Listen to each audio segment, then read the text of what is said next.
Assalamualaikum warahmatullahi wabarakatuh. Selamat berjumpa lagi dengan Bapak Zul Marsal dengan mata pelajaran sosiologi. Adapun materi yang akan kita bahas pada kelas 12 ini yaitu tentang perubahan sosial.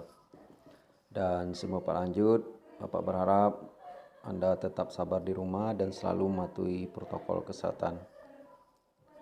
Baiklah, kita mulai dari hakikat perubahan sosial. Apabila kita bicara masalah perubahan merupakan sebuah kata yang sering ataupun pernah kalian dengar dalam kehidupan ini. Namun, apakah kalian sendiri sudah paham makna perubahan itu dalam kehidupan kita? Nah, supaya Anda paham, Anda bisa mengamati lingkungan sekitar Anda.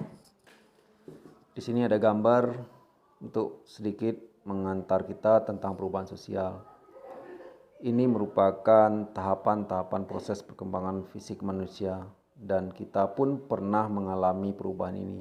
Kita ingat kita dulu pernah menjadi posisi kita sebagai bayi, anak-anak, dan sampai sekarang kita sudah berada di tahap-tahap perubahan. Dan coba kita lihat juga alat komunikasi yang sering kita gunakan sehari-hari pada saat ini.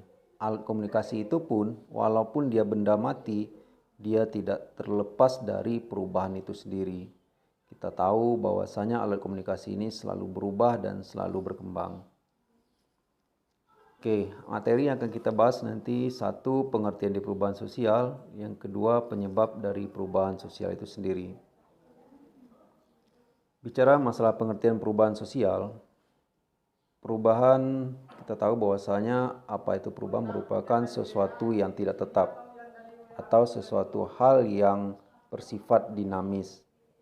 Dan sosial itu bicara masalah masyarakat. Jadi kalau kita gabungkan secara sederhana, sesuatu hal yang tidak tetap yang terjadi pada masyarakat. Kita lihat pengertian menurut para ahli tentang perubahan sosial. Kita lihat mulai dari Kingsley Davis. Ia mengatakan bahwasanya perubahan sosial adalah perubahan sosial yang terjadi pada struktur dan fungsi masyarakat.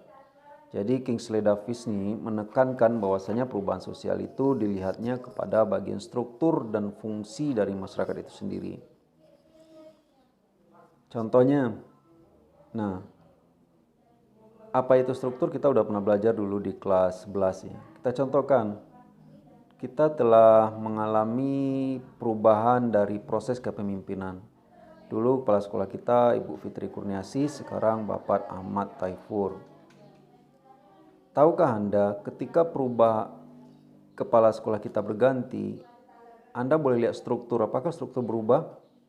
Seperti wakil-wakil atau kepengurusan-pengurusan dalam bidang-bidang ekskul tertentu Anda perhatikan sendiri. Waktu Ibu Fitri Kurniasi siapa wakil, siapa TU-nya, lalu siapa yang menjaga pustaka, siapa yang bagian lab, dan sekarang Bapak Taifur menggantikan Bu Fitri. Lihat strukturnya, nanti Anda boleh perhatikan di kantor. Apakah terjadi perubahan? Nah, ya, itu namanya terjadinya perubahan dalam struktur. Kita ingat bahwasanya perubahan pada struktur itu juga akan merubah fungsinya. Artinya ketika struktur itu berubah, fungsi dari struktur pun itu juga akan berubah. Makanya Anda lihat bagaimana selama Ibu Fitri dan sekarang Bapak Taifur, pasti ada beberapa fungsi yang telah berubah dari sekolah kita ini. Oke, itu menurut Kingsley Davis. Yang kedua, menurut Profesor Selo Sumarjan.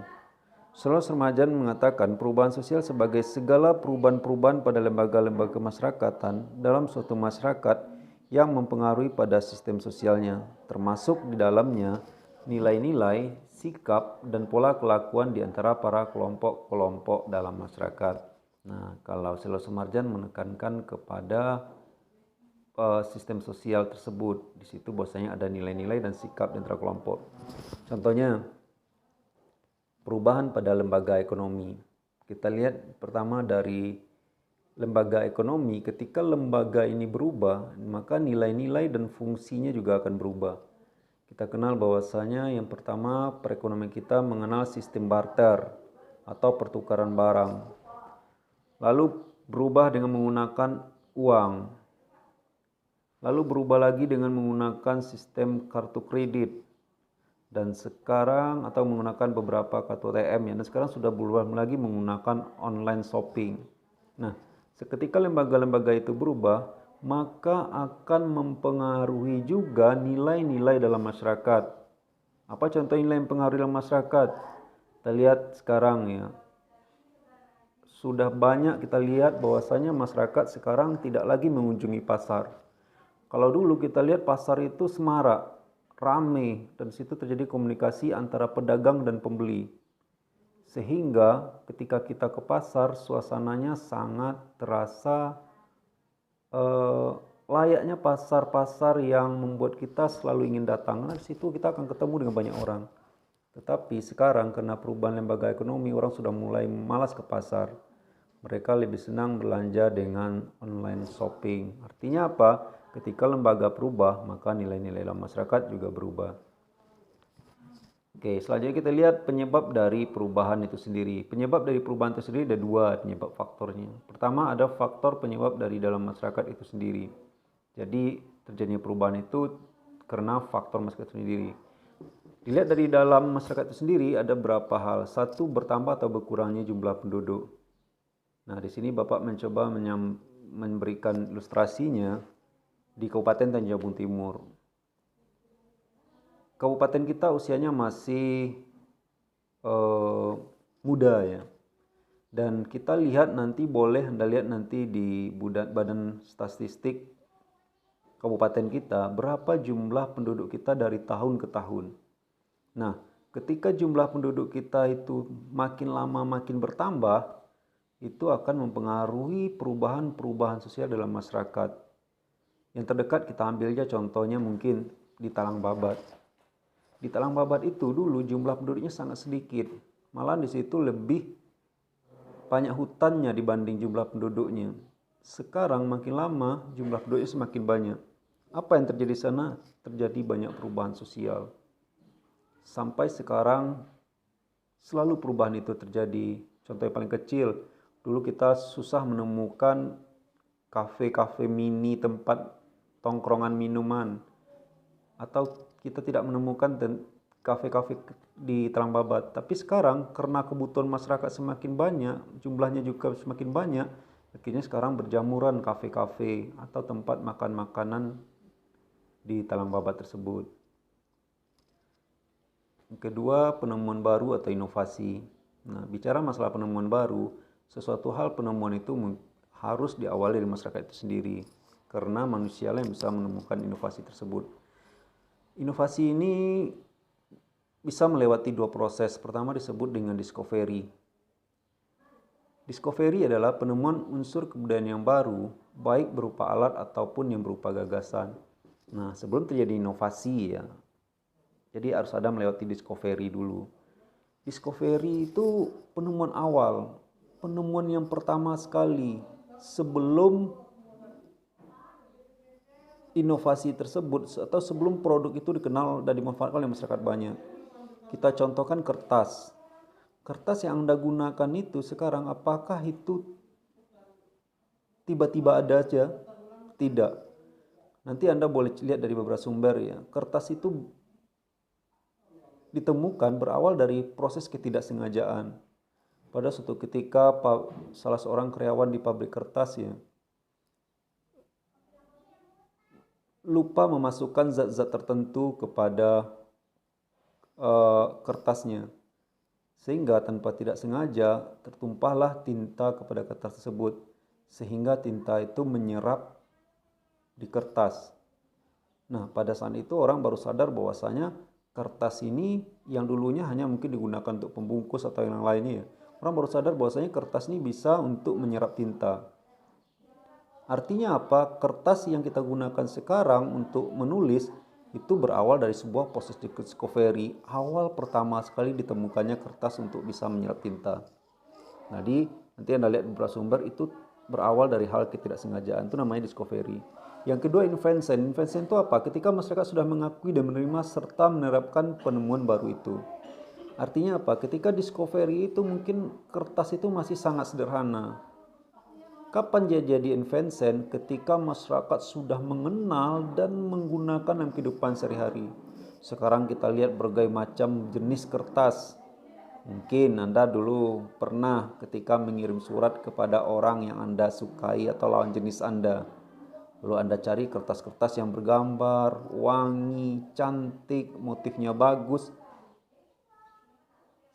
Sehingga Anda pilih kertas itu untuk mengirim surat mungkin ya orang-orang yang Anda senangi. Atau buku-buku yang modelnya bagus-bagus. Artinya apa? Kertas itu sudah mengalami inovasi perubahan kepada hal yang jauh lebih sempurna, lebih bagus, dan lebih dimanfaatkan oleh masyarakat. Ketika dia sudah menjadi hal yang lebih bagus melalui sebuah proses perencanaan, itu berubah jadi invention. Nah, itu dia inovasi. Lanjut, konflik dalam masyarakat. Konflik ternyata ada sisi baiknya juga. Dengan adanya konflik, maka bisa menjadi terjadinya sebuah perubahan sosial. Contoh paling kecil saja. Contohnya yang paling kecil, Anda pernah berkonflik tidak? Nanti kalau Anda pernah berkonflik, nanti Anda boleh cek setelah terjadi konflik ada perubahan sosial terjadi apa tidak.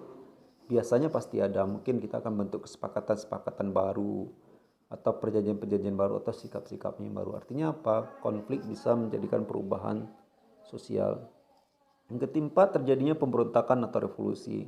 Kita ingat pada tahun 98 ya, 1198, di mana waktu itu terjadi keinginan dari seluruh lapisan masyarakat, terutama dipelopori oleh mahasiswa. Mereka ingin terjadinya revolusi. Revolusi tentang apa? Perubahan dari Orde Baru ke Orde Reformasi. Dengan cara apa ya? Mungkin dengan cara demonstrasi yang sampai berhari-hari sehingga menjatuhkan berbagai macam banyak korban, baik harta maupun nyawa. Nah, setelah itu kita alami sendiri di Indonesia bahwasanya terjadi perubahan Orde Baru ke Orde Reformasi yang Anda rasakan pada saat ini. Lanjut, faktor penyebab dari luar masyarakat. Bicara masalah faktor penyebab dari luar masyarakat, ini merupakan faktor yang di luar kendali masyarakat itu sendiri. Yang pertama ada faktor alam. Contohnya terjadinya letusan gunung berapi. Ketika terjadinya letusan gunung berapi, menurut Anda apakah masyarakat tidak akan mengalami perubahan sosial? Iya, pasti masyarakat akan mengalami perubahan sosial. Perubahan apa mungkin? Ya mungkin masyarakat yang tinggal di lereng-lereng gunung berapi tidak mau tinggal lagi di situ. Mungkin mereka takut. Atau masyarakat yang biasanya bercocok tanam di bagian-bagian dari gunung itu, mereka sekarang tidak mau lagi. Mungkin mereka lebih menjauh. Atau masyarakat dulu yang tidak tahu ciri-ciri dari letus, tanda-tanda dari gunung akan meletus, sekarang mereka sudah tahu. Artinya apa? Terjadi perubahan sosial. Atau sekarang kita alami sendiri, terjadinya virus COVID-19. COVID-19 ini timbulnya dari alam. Apa yang terjadi? Ya, terjadi perubahan yang sangat besar di dunia ini karena virus ini. Termasuk Anda sendiri. Dulu biasanya setiap pagi Anda sudah ke sekolah, sekarang tidak lagi. Di rumah sekolahnya. Dan dulu tidak boleh megang handphone, sekarang terpaksa memegang handphone. Dulu tidak boleh libur, sekarang terpaksa untuk libur. Artinya apa? COVID-19 ini menyebabkan terjadinya perubahan sosial. Perperangan. Perperangan juga termasuk faktor eksternal. Kenapa? Karena ada orang dari luar. Dengan adanya perperangan, ini akan bisa menjadikan terjadi perubahan sosial. Contoh di Indonesia, kita pernah berperang dengan penjajah dari Eropa dan juga dari Jepang. Ketika kita berperang, apakah hanya sekedar berperang itu aja? Tidak. Nanti para penjajah tersebut akan berupaya memasukkan budaya-budaya mereka ke negara kita. Contohnya, ketika Portugis datang ke Indonesia, apakah dia hanya sekedar mengambil rempah? Tidak. Juga memasukkan seperti budayanya dan nilai-nilai agamanya. Dan begitu juga negara-negara yang lain yang berperang dengan Indonesia. Lalu pengaruh kebudayaan masyarakat lain. Nah, ini yang sering kita lihat di tengah masyarakat ya, termasuk Anda sendiri. Ketika Anda melihat budaya-budaya luar lewat media, lalu Anda mencoba untuk menirunya, padahal budaya itu bukan milik kita. Dan ini lebih banyak terjadi di kalangan ya remaja ya, mereka yang gampang meniru kebudayaan dari luar. Oke, sekian dulu materi kita pada pertemuan kali ini. Bapak harapkan kita semua tetap semangat belajar di rumah dan mari kita patuhi protokol kesehatan. Mudah-mudahan musibah ini cepat berlalu. Dan selanjutnya jangan lupa untuk mengerjakan tugasnya, berikut linknya. Bapak tunggu. Sekian, terima kasih. Assalamualaikum warahmatullahi wabarakatuh.